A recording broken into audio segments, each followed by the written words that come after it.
Hello, everyone. Welcome to Everything Arsenal and welcome to the opposition preview for Arsenal against Manchester City. First of all, Happy New Year to you guys.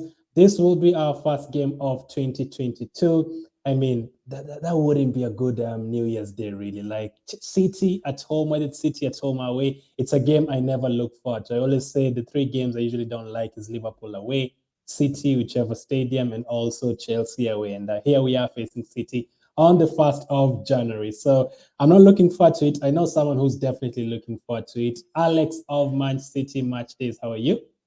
I'm doing good. How are you?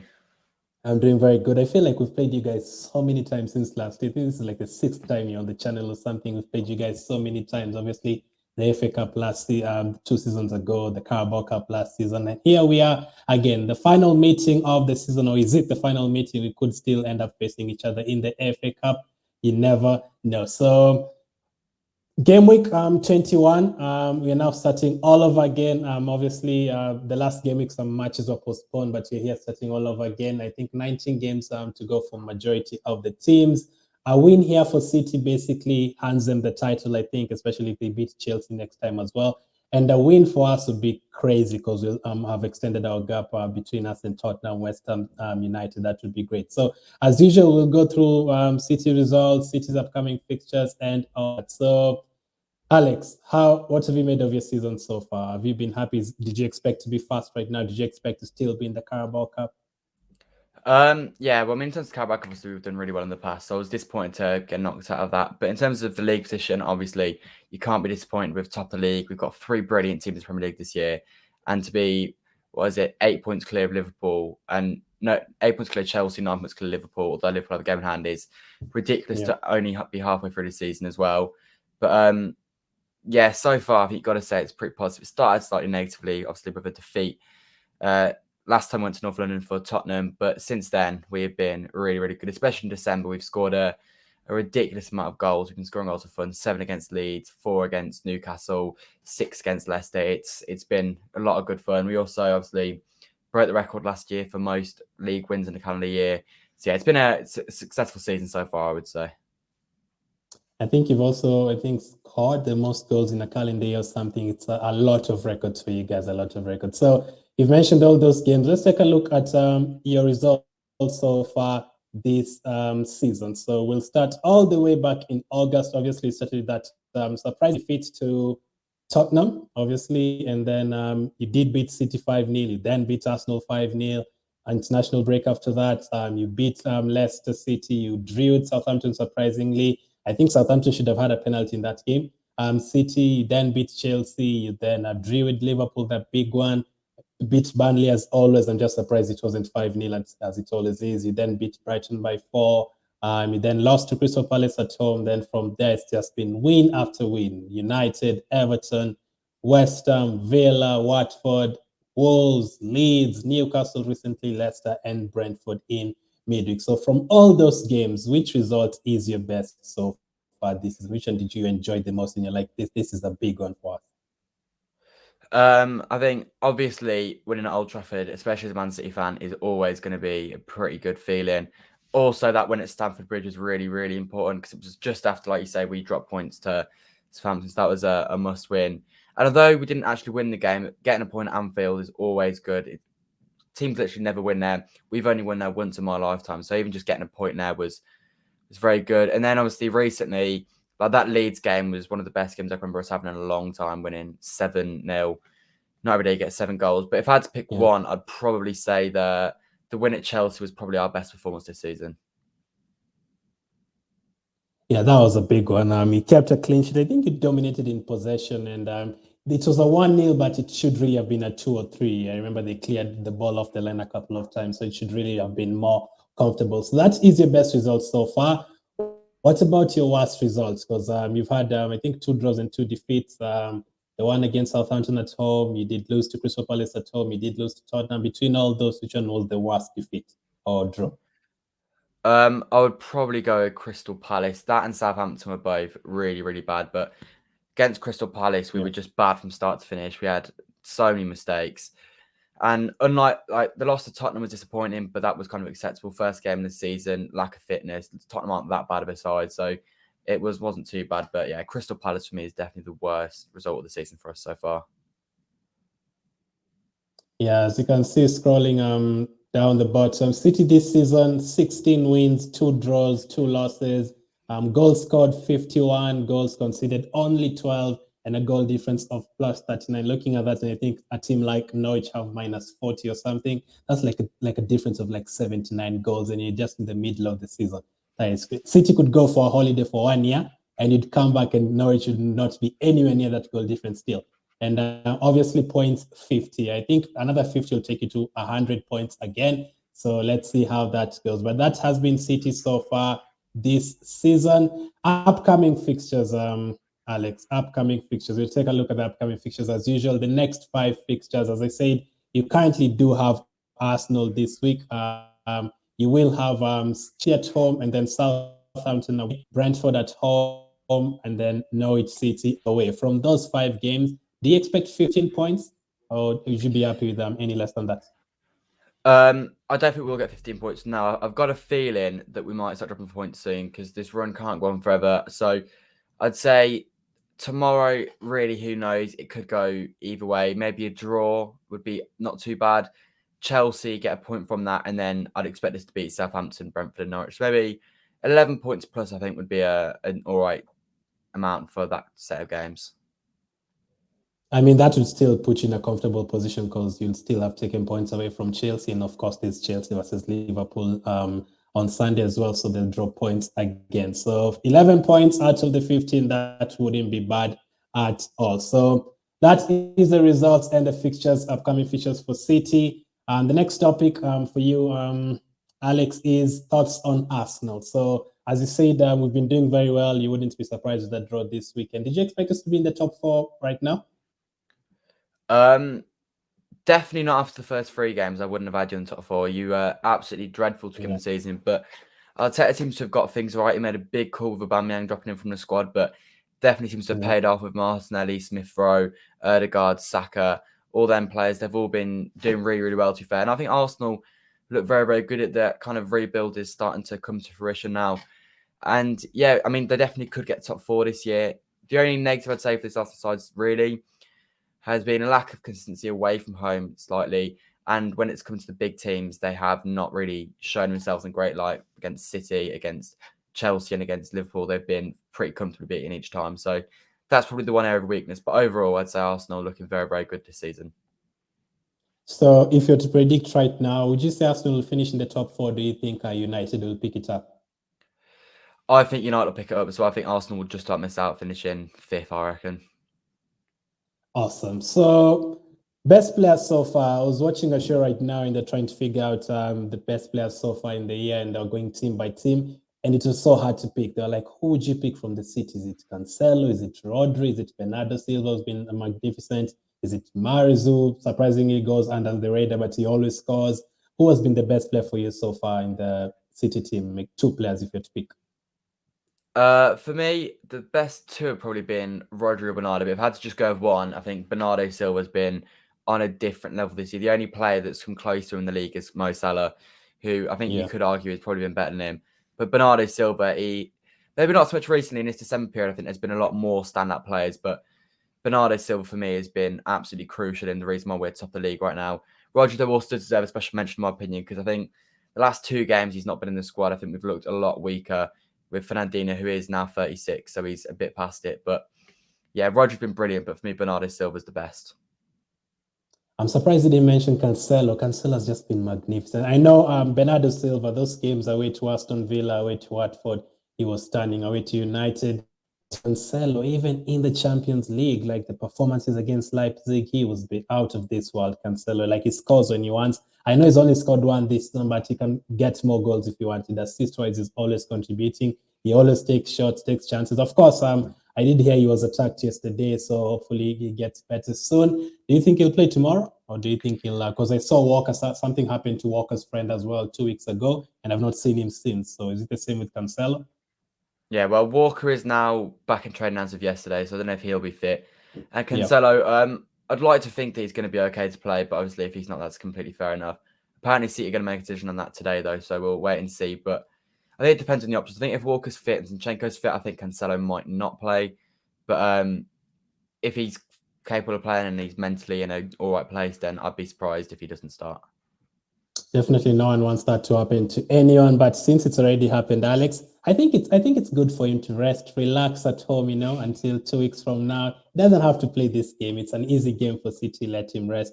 Zinchenko should play in this one. But yeah, Cancelo has been magnificent. So if he's not in the team, like, it can only be a good thing for us, because he's the way he drives forward, the way he can play on the left, on the right, the crosses, brilliant. So those are the best players so far for Alex. For him, it's been Bernardo Silva. For me, it's been Cancelo. So game approach. How do you think you'll approach this game? Like you always do the other games, or would you like to see a change in formation? Would you like to maybe defend more, or would you just want to go for it like you've had in the other games?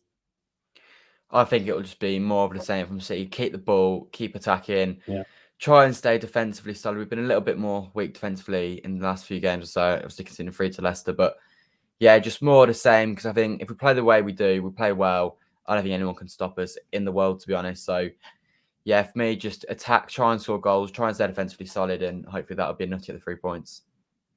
What has impressed you the most? Is it the 51 goals you've scored? Is it the 12 you've conceded? I'd probably say the 51 goals, although we weren't great at scoring goals at the start of the season. It's pretty much since December's came around that we've just picked up the form. We've been scoring goals for fun. So yeah, I'd probably say the sheer amount of goals we've been scoring recently is the most impressive, although 12 goals conceded is a ridiculous stat. Yeah, that's crazy. Even when you get penalties, the kind of the last 2 seasons, you were missing so many penalties. I think Gundogan missed like 3. De Bruyne missed a couple, including Liverpool game. Sterling missed a few as well. Mahrez, so many players missed penalties.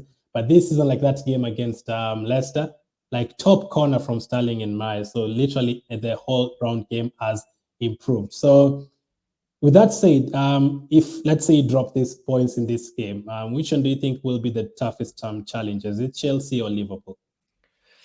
I think Chelsea, for me, look finished. So I reckon it'll be Liverpool that'll be challenging us. I think Chelsea, they started the season really, really well, but their form recently has been awful. Obviously, that draw to Brighton in the week as well. They've drawn like 3 of the last 5 games, something stupid like that. So for me, it's Liverpool the main challengers. Although, obviously, whoever wins on Sunday will be in a good position. So that might change it, I guess, if Chelsea win that. But for me, right now, Liverpool are the main challengers. I think Liverpool have a game in hand. So if they beat Chelsea, I think they're still close. But if they lose that, then it's all done. So you're currently top of the table. For us, if you were to ask me, Arsenal, where do you want to finish now? What would actually become a good season for us? I'd say top 4 and maybe try and get the Carabao Cup or something. What about City? What would constitute a good season for you? A great season for you? A great season, to be honest. Just Premier League is for me always the number 1 target. So ideally we win the Premier League. I think we're in a very good position to do that. Obviously we can't win the Carabao Cup. But I mean, yeah, we've got to go for all 3 trophies. We've got the squad to do it. I don't think we will. I think we'll end up winning 2. The Champions League would obviously be incredible. We've never won that before, so it'd be nice this season to finally do it. We've definitely got the squad to do it. We've definitely got the team to do it. We're better than anyone on our day. So yeah, I mean, a dream season for me would be obviously a treble. A double involved in the Premier League and Champions League would also be incredible. But even just the Premier League, I'd be happy with that. Just one of either the Champions League or the Premier League, and it's been a good season for me. Awesome. So again, at the beginning of the season, you were about to. There was rumors about Sterling leaving for Arsenal. There was also other rumors of Bernardo Silva leaving. Arsenal was a part of those targets. So are these players you'd want to keep into next season as well, or do you think some of them might leave? Bernardo Silva definitely. It sounds like he's a bit more happy at Manchester now. I think all City fans were very, very scared of him leaving in the summer. I think he was someone that we all know has the ability, and this season he's just proven that you definitely don't want to lose. But I think I'm pretty confident of him staying now. Sterling, he's not got long left in his deal. I think he was in a really, really bad patch for about 2 years, to be honest. But recently he's really been picking up again. He's been one of our best players in the last month or 2. Getting goals against like Wolves, he got some against Leicester. He got rested against Brentford, but I would not be surprised if he goes and scores again tomorrow. So yeah, I'd definitely like to see us try and keep hold of him as well if we can. Okay, so the January transfer window opens up tomorrow. So if, let's say, Guardiola said, I'm going to bring 2 players and letting the fans choose. Which 2 positions would you improve in January?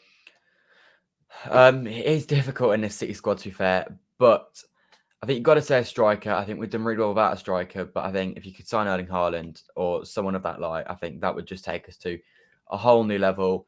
And then maybe defensive midfield as well. I think Rodri's amazing, and as a first choice, definitely good enough. But I think Fernandinho's at past it, so maybe someone to just sort of support Rodri in that role for when Rodri gets tired or suspended or whatever. So probably a striker and a defensive midfielder for me. Oh, wow, I'm actually surprised you didn't say fullback. I know Nathan Ake can play in that position, but obviously we know your previous left back is not available. We know Walker's been out of form and injured. Cancelo can pick up an injury anytime. Zinchenko is not always in the first team.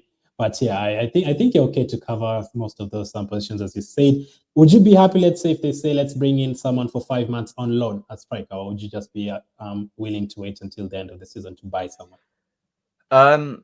If they were to do that and the player was of decent quality, then absolutely I'd be all for it. I think we can go without a striker until the end of the season. I think we've proven that we are capable of playing without a striker in the last 18 months. But I mean, if a good player came available online for 5 months, I think absolutely go and get them. I think that'd be a good decision. I remember Wilfred Bonny. Did you sign him on loan or was it a permanent deal? It was a permanent deal, but that was a shocking deal. It was like one of the worst January transfers I can remember. Yeah, I remember like watching all these players playing for City. Remember the likes of Bonny, like, yeah, that was not a City player at all. So let's get into the match itself, the starting lineup. So as you say, the players are available, some players who could miss out. What would be your starting lineup for this game? And also, I wanted to ask about Laporte and Stones. Stones was really good last season. And then Laporte all of a sudden has come back right now. He's scoring goals. Some are getting disallowed. Do you think it's Laporte who's the better defender? For me, I'd always pick Stones over Laporte. I think Laporte is very good, but I don't think him and Diaz's partnership quite works as well as Stones and Diaz does. But I think part of it is Laporte wanted to leave in summer, and I think Laporte's got to play games, otherwise he's going to want to leave. And as much as I think Stones is better than him, you don't want to lose some of Laporte's quality because he is a quality centre half. But also Stones had a bit of injury problems this season, so that's not really gone in his favour. So yeah, for me, Stones a little bit better than Laporte. Starting lineup? Obviously Edison in goal. The Cancelo situation obviously does depend on it, but I'll assume that he's not available, so I'll go with Walker, hoping he's fit, and Zinchenko at the other fullback. Then Stones and Diaz I'll go with. Rodri is 50-50 to play because he's had COVID, so I'll go with Gundogan in the 6th. I don't think Fernandinho could play 3 games in 7 days. Then in front of him, you've got to have Bernardo Silva, you've got to have Kevin De Bruyne. And then that means we'll have a front 3, I reckon, of Sterling, Mahrez, and I think we Phil Foden. Sterling, Mahrez, and Phil Foden. Gundogan didn't play the other day. Foden, I think, he started and scored against Brentford. Mahrez didn't play at all. I think this is his last game before he heads off to Cameroon. Jesus played against Brentford. Are you happy with his performance? I don't think he was amazing. He wasn't dreadful. I don't think anyone really played that well against Brentford, bar Phil Foden and Nathan Ake. But yeah, he wasn't great, but he wasn't dreadful either. But I think it's inevitable that Mahrez and Sterling both play, considering they didn't feature at all in the week. So I imagine he's rested them for tomorrow.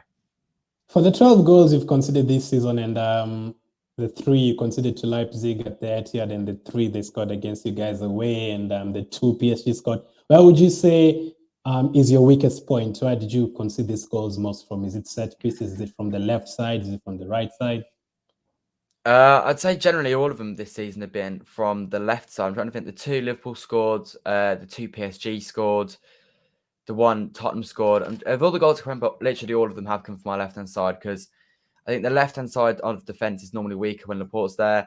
And also left-hand position, as good as Cancelo is going forwards, defensively he isn't as strong as Walker. I think Walker's, in my opinion, the best defensive fullback in the world. So I'd say, yeah, the weakness of our side is probably on that left-hand side defensively. I think that is where teams generally get the most look out of us. So on that Laporte and Cancelo side? Yeah. Okay, I mean, that's where Saka plays, so that can only be good news for us. That can only be good news for us. So what would be your match prediction with all these things we've said? Like I said, it'll be difficult, and I'd be satisfied with a point. Just before you go, I mean, he beat us 1-0 last season. 2-0 the previous season and 3-0, 3-0. So we've not even scored against you guys at home in 4 seasons.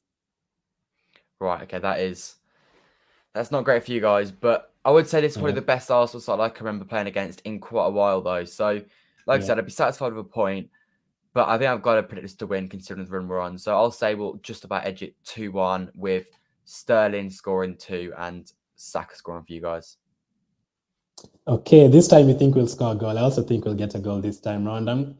I was going to go for a 3-2 City win. That's what I've gone for in the prediction shows and everything so that I don't lose. But here I have to believe in Arsenal, mostly because Cancelo isn't there, but there's no reason for me to think he wouldn't get 2 or 3 goals. I think he'll still get them. So again, I think we're also missing Tomiyasu. We'll have to play Ben White at right back. Maybe we'll have to start Holding. The last time Holding played in this game, he scored 5. The previous time he played in this particular game at the Emirates, he got out jumped by Sterling. I mean, it's terrible. He doesn't enjoy City games. So I'm going to say 2-2, but realistically, my heart says 2-2, but my head says City 3-2. I think it's going to be a close one this time around. There could be a chance that you could get 2 goals in the first 20 minutes like you usually do against us. And then maybe this time we won't totally collapse. You could get 1 and then maybe get a third, and then you just score consolation goal anyway. So let's just hope it's a close game. I'd be happy with the draw. Would you be happy with the draw? Would you take it? You'd actually take it? Yeah, I'd take a draw. I think obviously a win is ideal, but there's already a gap, and the fact that one of Liverpool or Chelsea or both of them has to drop points this week anyway, I think a draw would be okay against a strong Arsenal side. Awesome, man. Thank you very much for coming on again. As I said, it might not be the last time he comes on. You could still face them in the FA Cup, as we always do, like every single 2 seasons. So thank you for coming on, man. Where can they follow you? Alex Birch MCFC on Twitter and Alex Birch Man City Match Days on YouTube. Make sure to check out his vlogs. His vlogs are always great to watch. Let's hope they will be crying in the vlog in London tomorrow. But hopefully, let's just have a good game. Let's just have a good performance. Thank you for watching. Happy New Year to you guys. Keep staying safe, and I'll catch up with you guys on the next one.